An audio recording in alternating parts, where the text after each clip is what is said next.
आज हम क्लास 9 की प्रश्नावली 1.3 के क्वेश्चन नंबर 6 को सॉल्व करेंगे। आपका क्वेश्चन नंबर 6 यहाँ पर लिखा हुआ है।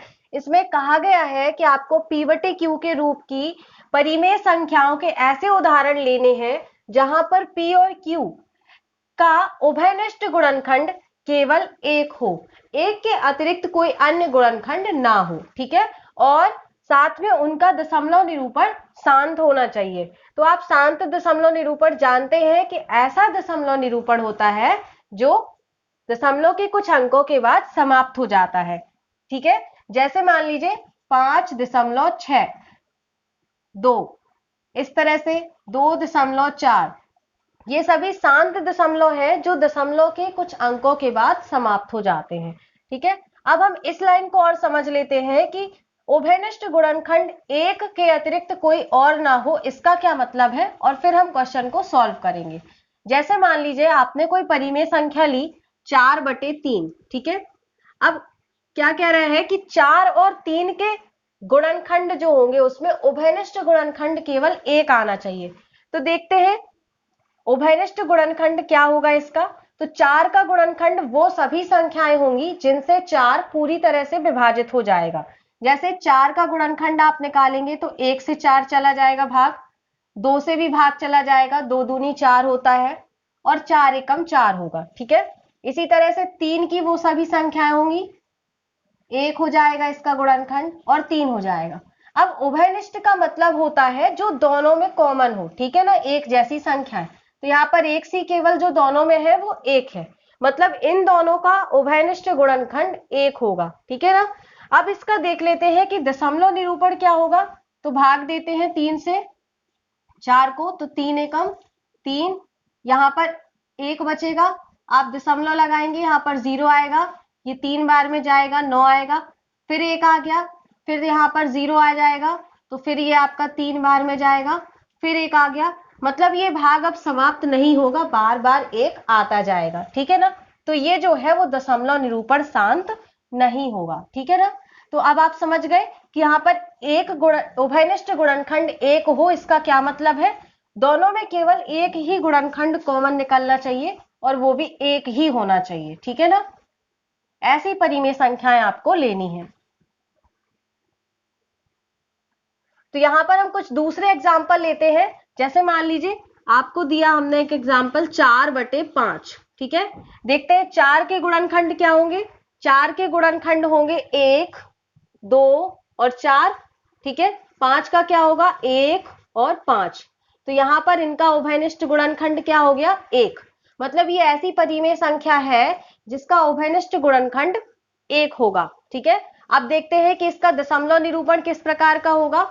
तो देखिए यहाँ पर 5 से भाग देंगे 4 को, तो यहाँ पर भाग नहीं जाएगा अभी, तो दशमलव लगाएंगे, यहाँ पर 0 बढ़ जाएगा, 8 बार में चला जाएगा, ये पूरा आपका भाग खत्म हो गया। मतलब इसका दशमलव निरूपण भी शांत है और इसका आंसर आ गया 0.8। इसी तरह से हमको और भी संख्याएं लेनी है। अब जैसे मान लीजिए हमने दूसरी परिमेय संख्या ली 5/10। ठीक है, अब देखिए 5 का यहाँ पर गुणनखंड क्या होगा, 1 और 5। 10 के क्या क्या हो जाएंगे, 1 हो जाएगा, 2 से भाग चला जाएगा 10 का, 5 से चला जाएगा और 10 से तो खुद जाएगा ही। यहां पर देखिए 1 आ रहा और यहां पर 5 भी आ रहा, मतलब ये परिमेय संख्या हम नहीं ले सकते हैं क्योंकि इसका उभयनिष्ठ गुणनखंड 1 के अलावा 5 भी आ रहा है। तो हम कोई दूसरी ले लेते हैं। जैसे मान लीजिए आपने ले लिया 3/2। ठीक है, अब देखिए इसका फैक्टर करते हैं, 1 और 3 आएगा, इसका 1 और 2 आएगा, यहां पर कॉमन 1 आ गया, तो ये वाली परिमेय संख्या हम ले सकते हैं। अब देखते हैं कि इसका दशमलव निरूपण कैसा होगा। तो 2 से भाग दिया 3 को, 1 बार जाएगा, 2 एकम 2, यहाँ पर 1 बचेगा, दशमलव लगाएंगे 0, तो 2 पंचे 10 आ गया, ये आपका भाग समाप्त हो गया। मतलब इसका आंसर आ गया 1.5, जो कि कैसा निरूपण है, शांत दशमलव है। ठीक है, अब हम कोई दूसरा एग्जाम्पल लेते हैं। जैसे मान लीजिए ले लिया हमने 3/20। अब देखिए यहां पर भी 3 का गुणनखंड हम देख लेते हैं क्या क्या होगा, 1 और 3। 20 के क्या क्या हो जाएंगे, 1 होगा, 2 होगा, 4 पंचे 20 होता है तो 4 और 5 होंगे, और 20 वो खुद हो जाएगा। तो यहाँ पर देखिए कॉमन में क्या आया, उभयनिष्ठ गुणनखंड केवल 1 आया, मतलब ये हम परिमेय संख्या ले लेते हैं। अब यहाँ पर देखते हैं कि इसका दशमलव निरूपण क्या होगा। तो 20 से भाग देंगे 3 को, ये आपका अभी भाग नहीं जाएगा तो आप दशमलव लगाकर यहाँ 0 बढ़ाएंगे, एक बार में जाएगा, यहाँ पर 10 बचेगा। अब दशमलव लगा हुआ है मतलब आप एक 0 बढ़ा सकते हैं, तो ये 5 बार में जाएगा, तो यहाँ पर 100 हो जाएगा। तो ये दशमलव भी आपका समाप्त हो गया, भाग समाप्त हो गया, मतलब यहाँ पर क्या होगा, दशमलव निरूपण आपका शांत दशमलव होगा। ठीक है, तो इस तरह से आप बहुत सारे एग्जाम्पल ले सकते हैं। अब आगे कहा गया है कि क्या आप यह अनुमान लगा सकते हैं कि Q को कौन सा गुण अवश्य संतुष्ट करना चाहिए। मतलब यहाँ पर कहा गया है कि अगर ऐसी परिमेय संख्याएं आप लिख रहे हैं जिनका उभयनिष्ठ गुणनखंड केवल 1 आता है और दशमलव निरूपण शांत है, तो Q में ऐसा क्या गुण होना चाहिए।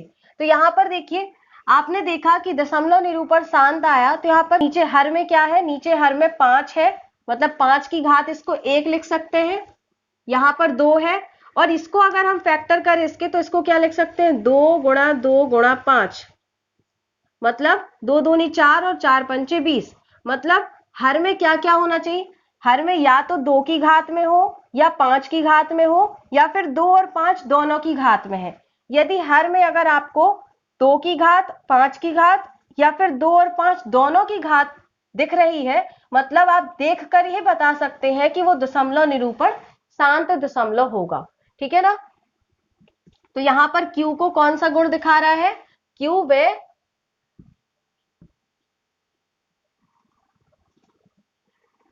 Q के गुणनखंड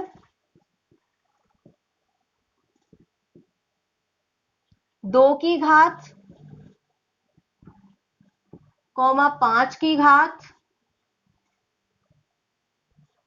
या 2 व 5 दोनों की घात में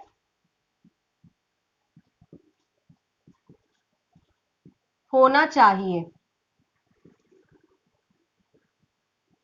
ये गुण Q को प्रदर्शित करना चाहिए। ठीक है ना। तो उम्मीद है कि ये क्वेश्चन आपको बहुत अच्छे से समझ में आ गया होगा। अगर आपको इस क्वेश्चन में कोई भी डाउट है तो आप मुझसे कमेंट सेक्शन में पूछ सकते हैं। अगर वीडियो पसंद आई हो तो वीडियो को लाइक करना और शेयर करना बिल्कुल भी मत भूलिएगा। अगर चैनल पर नए हैं तो चैनल को भी सब्सक्राइब करके नोटिफिकेशन बेल आइकन को जरूर प्रेस कर दीजिएगा, ताकि आपको आगे आने वाले वीडियोस की नोटिफिकेशन मिल सके। मिलते हैं नेक्स्ट वीडियो में। Thanks for watching this video.